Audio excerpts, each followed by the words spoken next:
All right, everyone. Nickfuentes has been charged with battery. Yes, indeed. Over that viral video, of course, of him pepper spraying, allegedly, a stalker that came to his home.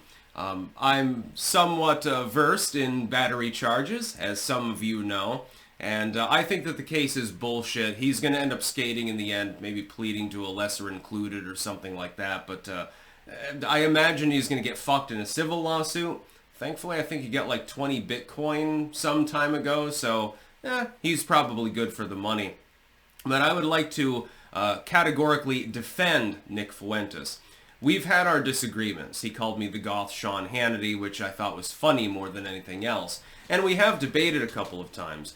I don't see him as the sort of person who would be particularly violent, though. He doesn't seem to be the kind of person that would go out of his way to cause harm to another human being. If somebody shows up at your house, they're clearly stalking you. They're making public posts online about the fact that they're, intending to confront you. And then they show up at your home. I can't imagine he wasn't antagonized before these events. I can't imagine that he would simply open his door to a random person who happens to knock and randomly pepper spray them.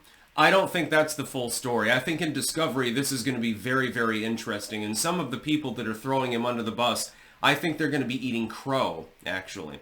There is virtually no possibility that Nickfuentes, being who he is, and not just like on the E-circuit or something like that, but just being as he is going to randomly pepper spray someone for knocking on the door. I can't believe that that would possibly be the case.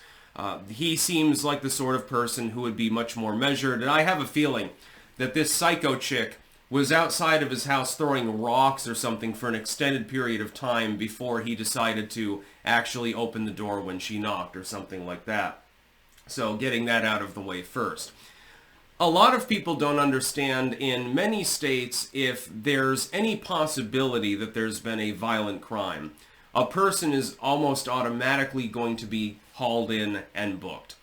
The fact that you've been booked on a charge, number one, doesn't mean that they follow through with the charge. They're simply establishing the fact that they've booked you. It doesn't mean you're found guilty, and it doesn't have anything to do with sentencing. A lot of people think that every court in the land is like Judge Judy. That ain't the way that it works. You don't just simply go in, argue before the judge with the other person, and then the judge randomly decides to hand down their decision. We're talking minor court, civil cases in that case. In a real court, you go before the court, and the prosecution has to establish reasonable cause for any charge being brought. They may or may not even bring that charge to fruition. They may or may not actually decide to arraign you at all. It's entirely possible they drop the charges. In Fuentes' case, I would say, like as not, they probably drop them because this is clearly a frivolous lawsuit. This is a person pressing charges because they were maced after trespassing on a person's property and presumptively antagonizing them. Nickfuentes is wealthy enough to hire a good goddamn defense attorney. Any competent defense attorney is going to go through any digital footage, all of that shit in Discovery, and say, look, he was already being threatened, or, she was causing property damage or something like that. And so you can't really, my client is completely innocent. He was within his rights to act as he did. And the one problem is that it's in the state of Illinois. Illinois is not necessarily the most pro-Second Amendment state, not necessarily the most pro-self-defense state. He might have a civil problem there. He'll be able to cover that, thankfully, so there's no problem. As far as the criminal case goes, I can't imagine that this has any legs. I mean, come on. People are litigious in nature. People always, when they feel wronged in any way, the first thing they do is they snitch, they run to the bitch court or something like that. That's basically the way that it works. New England was famous for this, by the way, back in the day. The English people loved suing one another over even very minor things. Basically, they were bored, and so they would sue each other. It's quite literally part of U.S. history, colonial history at least. I can't imagine that in the end he faces anything other than a civil penalty of some sort. And he may not even face that. He could countersue quite easily in a civil court and say, look, this woman was antagonizing me. She was making threatening posts about me. I deserve to be left alone. And so, yeah, I pepper sprayed her. I pepper sprayed her because she was trespassing on my property.